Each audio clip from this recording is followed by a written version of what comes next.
Sa pagkakataong ito, ating sasagutin itong grabing tirada sa nagpakilalang Bishop Cobos, Pastor Cobos, lalo na sa pagdiriwang natin. Meron siyang sariling definition sa pamisa sa kaluluwa.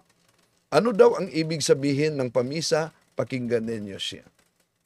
Unsa pa ang ikaduhang tulumanon? Kining pamisa sa kalag. Ato siyang klarohon. Unsa man ning pamisa sa kalag?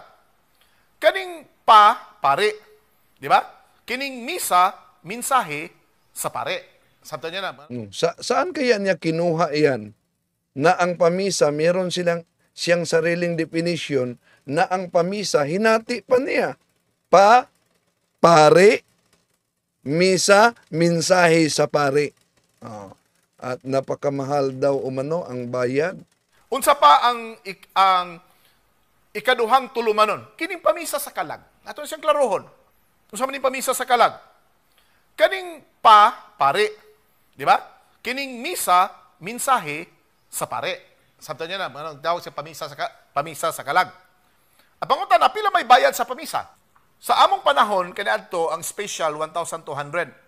Gitawag na. So, ngayon, gustong ipalitaw ni, para sa mga hindi nakaunawa ng Cebuano, eto, nag-imbento ng definition, etong pastor na Cobos na ito, na ang definition daw ng misa ay, o pamisa, ayon sa kanya, pare, misa, mensahe sa pare.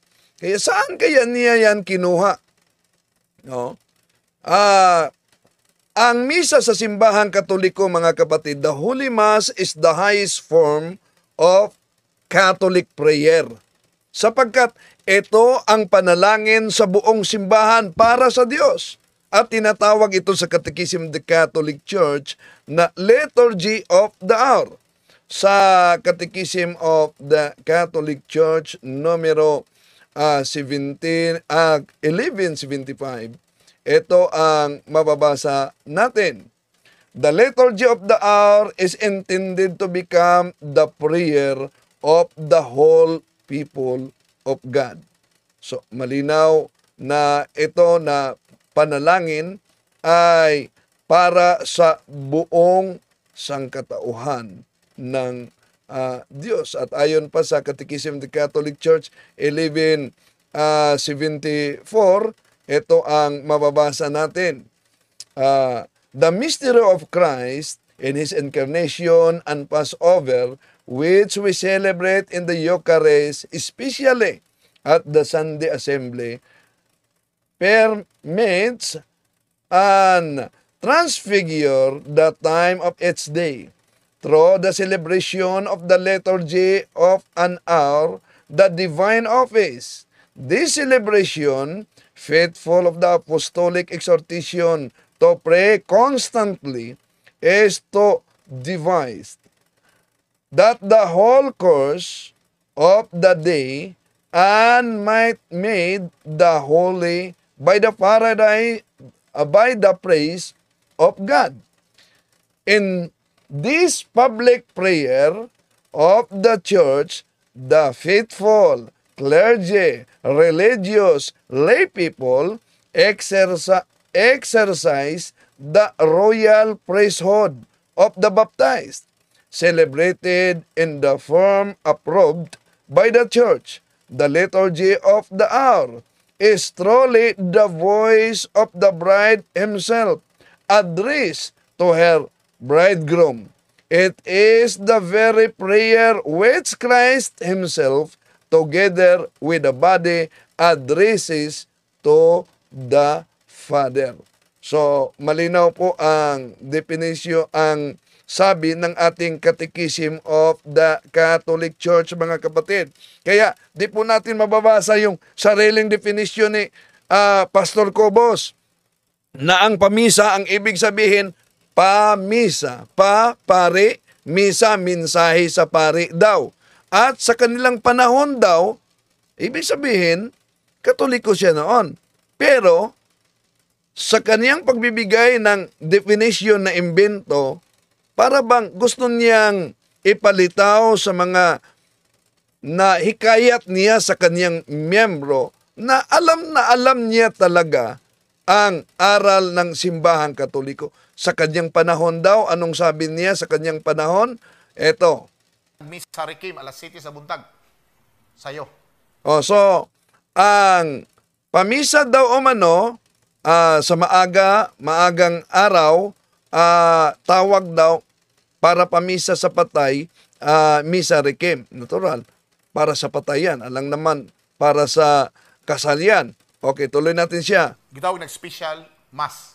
Special mass daw. Lahat na misa ay espesyal dahil ang misa ang pinakamalaki na celebration sa simbahang Katoliko. The Holy Mass is the highest form of prayer sa buong simbahan.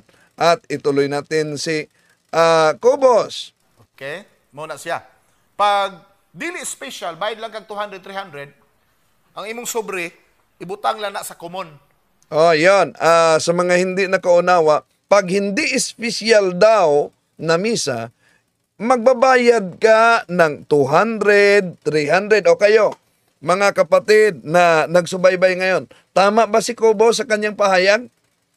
Na pag di espesyal daw magbabayad ka ng 200, 300. Sandali muna, bro, dyan daw. Parang humina tong internet ko. Okay, patuloy tayo. Yun daw ay di espesyal. So, ito nga, dili isang piton ang imong kalag. I-mention yung mali na. Sabi niya, i-mention yung iyong kaluluwa. Bakit yung kaluluwa sa nagpamisa ang i-mention? Dapat ang sasabihin niya dito, Cebuanong nagkamali pa sa grammar. Dapat ang sasabihin niya, i-mention yung kaluluwa sa inaalalang yumao. Dapat ganon. Okay, tuloy natin.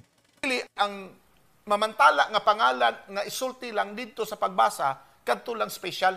Yung banggitin sa pagbasa sa misa, yun lang espesyal. Pag dili special, dili mabasa imong pangalan. Ito talaga ang grabing tira. Kapital nila, mga kapatid, ang simbahang Katoliko. Pag hindi espesyal, hindi babasahin. Ingon ana ang magpamisa sa kalag.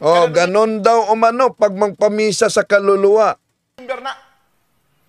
At gawin yan kada Oktubre. Oktubre ba lang ang pagpamisa sa kaluluwa? Bawat misa.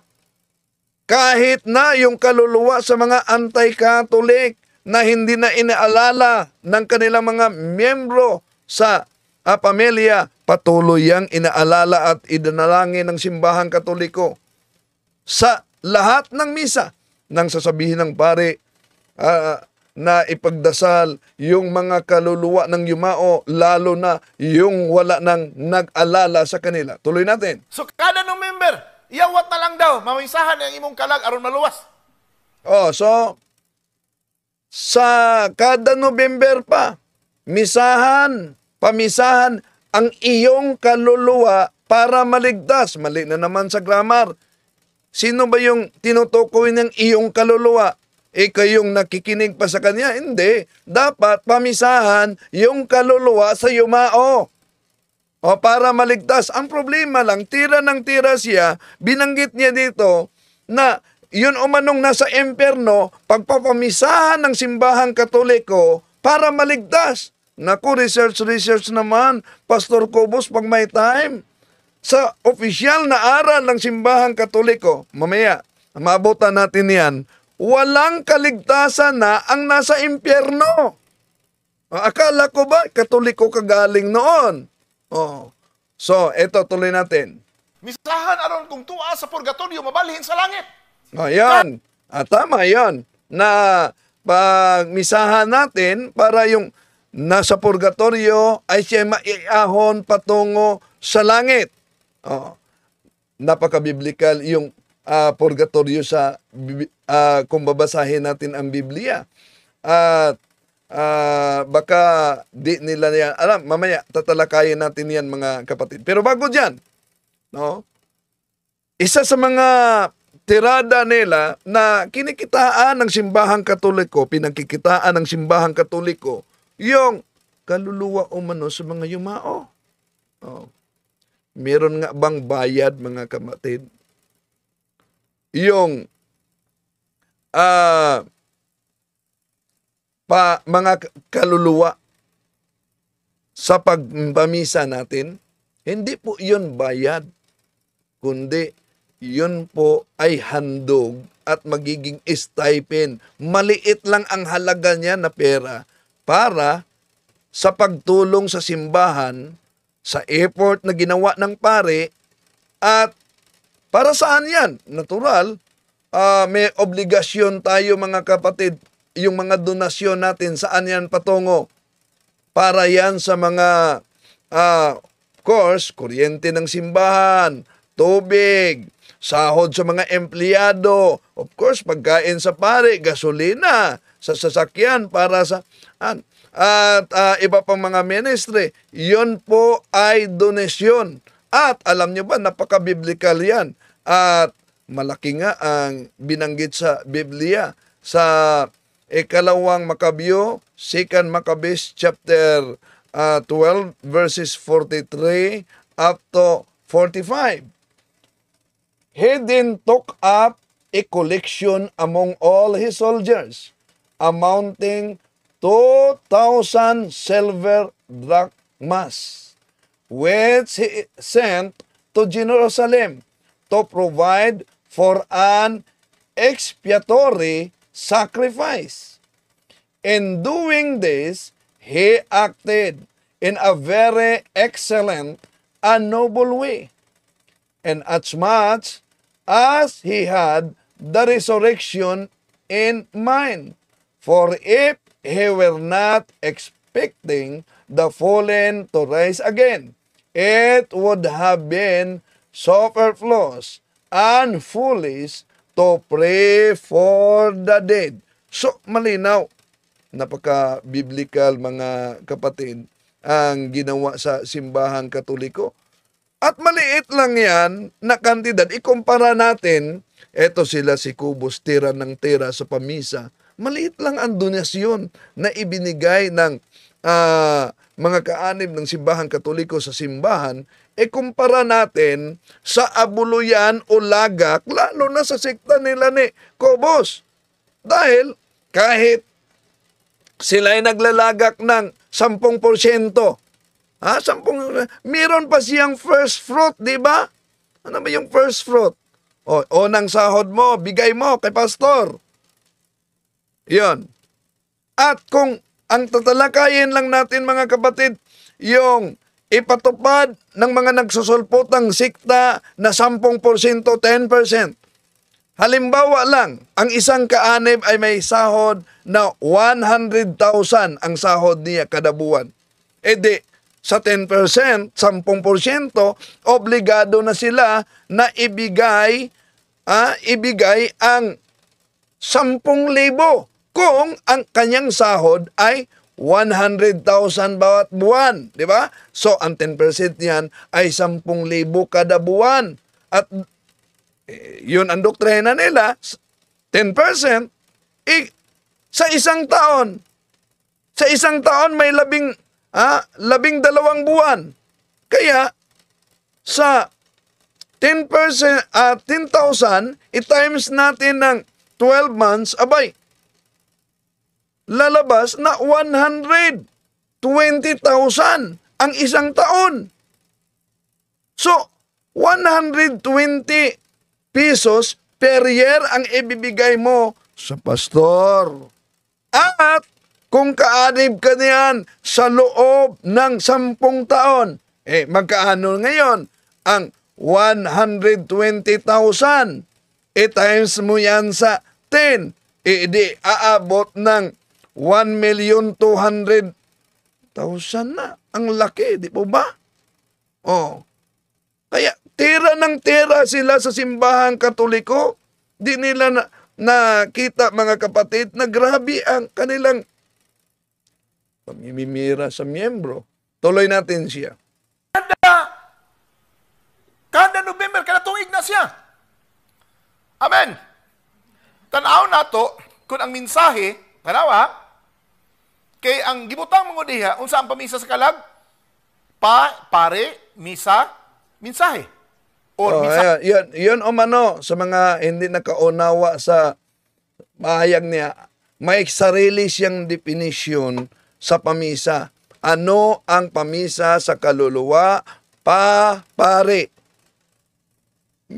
Mensahe, misa, mensahe. Iwan ko kung saan namulot si Cobos dito. Tuloy natin siya.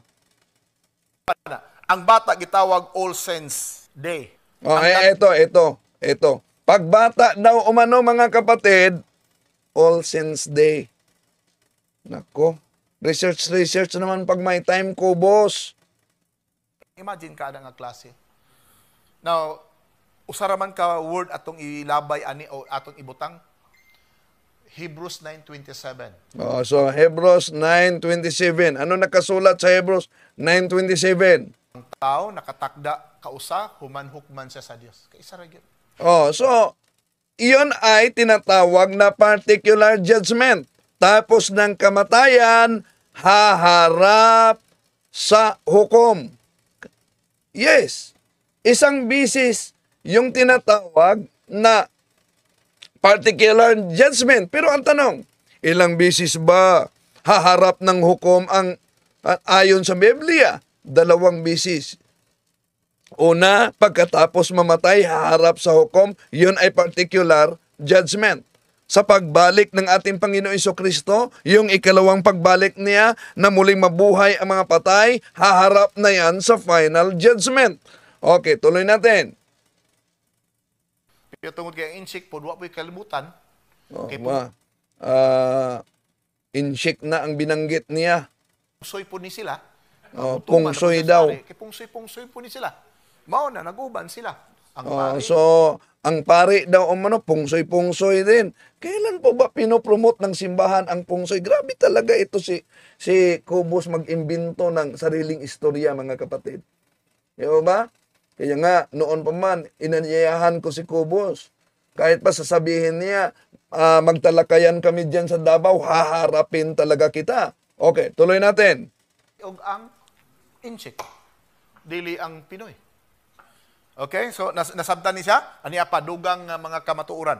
Number 3. Dagdag umanong katotohanan. Tingnan natin kung katotohanan ba talaga itong binanggit. Alam ko na maraming mga kaanib ni Cobos ngayon na nagsubaybay. No? Tingnan natin mga kapatid kung totoo bang itong binanggit ni Cobos ay talagang katotohanan. No? Ano daw ang kanyang sinabi? Kalag-kalag. Kana. Kung sa may kalag-kalag, itawag lang All Souls Day. Tanawa na. Ang bata gitawag All Saints Day. Pagbata daw umano tinatawag na All Saints Day. Pag malaki, ko All Souls. Kung sa may pasabot, ang bata, santos. Ang tao, dili santos. So sabi niya, para sa hindi nakaunawa, pagbata daw umano ay All Saints Day. Pag malaki, All Souls Day. Ano po bang ibig sabihin yan? Yung bata lang ang santo, pag malaki ay hindi na santo. Nako, saan kaya namulot si Cobos niyan? Mr. Cobos, yung All Souls Day, hindi lang yun sa mga bata, for your information. Yun po ay para sa lahat na mga yumao na mga santo na naging komunyon na ng Diyos, sila may nadeklarar ng simbahang Katoliko o hindi, basta sila ay mga santo, ngayong araw na ito ay ipinagdiwang natin, mga Katoliko. Nakabase ba yan sa Biblia, mga kapatid? Na dapat ipagdiwang natin, lalo na yung mga tinatawag na bayani sa ating pananampalataya. Una, kung tingnan natin ang Hebrews chapter 13 verse 7, ito mabasa natin. Remember your leaders who spoke the word of God to you. Consider the outcome of their way of life and imitate their faith. See? So, napagkalinaw ang mabasa natin mga mahal na kapatid ayon sa Hebrews chapter 13 verse 7. Yung leaders na yan, malinaw na yun ay tumutukoy sa mga namuno sa ating pananampalataya, sa ating simbahan, yung nagtuturo sa mga aral at salita ng Diyos at nagpakabanal. Sila ay mga bayani ng ating pananampalataya. Ito pa, ang mabasa natin, bakit inalala natin ang lahat ng mga santo, lalo na ngayong araw na ito, sa Hebrews chapter 6, verses 10 up to 12. Ito mabasa. God would not be so unjust as to forget all you have done, the love that you have for His name, or the services you have done and are still doing for the holy people of God. Our desire is that every one of you should go on showing the same enthusiasm. Feel the ultimate fulfillment of your hope, never growing careless, but taking as your model those who by their faith and perseverance are heirs of the promises. So, malinaw ang nakasulat sa Hebrews chapter 6 verses 10 up to 12 mga kapatid. Kung tingnan natin, napakaganda ang sinabi kung saan sinasabing ang Diyos ay hindi niya makakalimutan ang mga dakilang ginawa ng ilang mga taong matuwid. Yung mga taong matuwid, iyon ang mga santo. Kaya iyon din ang ating inalala mga kapatid. Iyon din ang ating pinupuri, ang mga matuwid na mga tao na ating ipinagdiwang ngayong araw na ito. Sila ang mga bayani sa ating pananampalataya. At di lang yan. Kung tingnan natin ang mabasa, gamitin natin ang King James Version ng mga Protestante. Ito ang mabasa natin sa Psalms chapter 84 verse 11. For the Lord God is the sun and shield. The Lord will give grace and glory. To the good thing will He withhold from them that walk uprightly. Yon ang mabasa natin sa banal na kasulatan, mga kapatid. So, ano daw? Sa Awit Kapitulo 84, versikulo 11 sa King James Version, kahit ang Panginoon ay nagbibigay papuri, nagbibigay pugay sa kanyang mga banal na lingkod, yun ay tinatawag nating mga santo. Kaya, kung ang Diyos ay nagbigay papugay sa mga lingkod niya na banal, ano pa kaya tayong mga Katoliko? Nagbigay din tayo ng pagpugay, puri, at inalala natin ang mga santo na bayani nating mga Katoliko. Hindi yan ginawa ng ibang mga sekta dahil alam naman natin na wala silang kasama na mga santo. No? Kaya kung balikan natin, pwede ba? Sasabihin kasi ng ibang sekta mga kapatid, bakit kayo mga Katoliko ay inalala pa ninyo yung mga argumento nilang napakababaw talaga? Bakit napakababaw? Sasabihin nila kasi, matagal nang patay yung mga santo.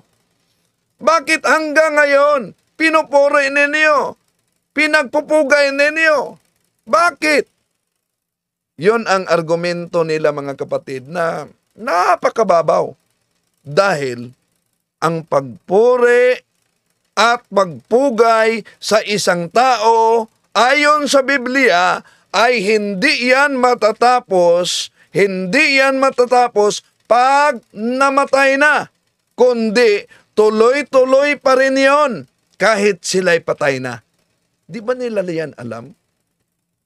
Sa Ecclesiastes, Kapitulo 4, versikulo 2, Doerems Bible, and I praise the dead rather than the living. Oh, see? Di po ba gusto nila letra por letra? How about sa Protestant na salin? Gagamitin natin ang dating Biblia. Ano ang mabasa natin sa Ecclesiastes Kapitulo 4, versikulo 2? Ito ang mabasa natin, mga kapatid. Kaya't aking pinupuri ang patay na namatay na, nang higit kay sa may buhay na nabubuhay pa. O, salin niya ng mga protestante, mga kapatid. So, napakalinaw po na napaka-biblical pala sa ating pagdiriwang, lalo na sa mga santo. At hindi lang bata ito, Mr. Cobos. Lahat. Ang akala siguro ni Cobos, bata lang ang ipinagdiwang natin sa araw na ito. Kaya ang masasabi ko, research naman pag may time ko, Mr. Cobos, ha? Tuloy natin. Ang dagko dili, bata lang. Mao ba na? Ngayon gitawag mag All Saints Day. Sabi niya, ganun ba yon? Pagbata, All Saints Day, pag malaki ay hindi na? Sino bang nagsabi pag malaki ay hindi na? Palalayman mo naman, Pastor Cobos, yung research mo. No? Dapat may ilalatag ka na dokumento, parang hindi magiging chismis lang yang pangangaral mo. Ang dami namang nakikinig sa iyo at dami namang nahikayat sa iyo, pagkatapos imbintong-imbinto ka lang ng chismis laban sa simbahang Katoliko. Naku. Tuloy natin. Para daw sa mga bata, so mga bata ray santos. Yun. Pag All Saints Day, mga kapatid, pansinin ninyo itong tuligsa ni Mr. Cobos. Pag All Saints Day, ito'y para lang sa mga bata daw. Sinong nagsabi? Mr. Cobos, saan galing yung research mo na pag All Saints Day, mga bata lang yan? Ha? At pag malaki, All Souls Day. Naku, delikado tong research na to. Kaya nga, di tayo magtaka kung bakit sinabi ni Pastor Cobos, naalala nyo ba yung sabi niya na ang limasawa ay nasa Cebu? Abay, lumipat na ang limasawa sa Cebu. At ang Antioquia ay nasa Israel. Lumipat na din sa Israel ang Antioquia. At di lang yan. Ano pa sabi niya? Si San Pablo, pinatay daw na nakaterek. Yung ulo na sa baba, hindi yon. Si San Pablo yon. At si San Pedro yon. Okay. Kaya di tayo magtaka kung gano'n na. Pero gano'n pa man, ginaanyayahan ko dahil kung subaybayan ninyo itong video ni Cobos, grabe talaga ang tira niya. Meron pang tira niya na doon sa Vatican daw, sabi niya, nag-intro na ng imahe ni Lucifer. Nako, Pastor Cobos, grabe talaga ang imbento mo. Kaya nga, alam ko na maraming nagsubaybay dito. Pero kung tatanggapin man Pastor Cobos na makipagtalakayan, na magandang talakayan, lalo na dyan sa Davao, welcome talaga si Pastor Cobos. Tuloy natin. Ang mga dagko kalag, dili santos. Yan. Ang kanyang interpretasyon, mga kapatid. Pag malaki daw, kaluluwa, hindi santo. Pag maliit, yon ay santo. Saan kaya niya pinulot yan? Pastor Cobos, maglatag ka naman ng ebidensya na yung bata lang ang santo na ipinagdiwang ng simbahang Katoliko. Ngayong araw na ito, at bukas yung mga malaki, kaluluwa na yon, hindi na yon mga santo. Research naman pag may time, ha? Mr. Cobos, tuloy natin siya mga kapatid.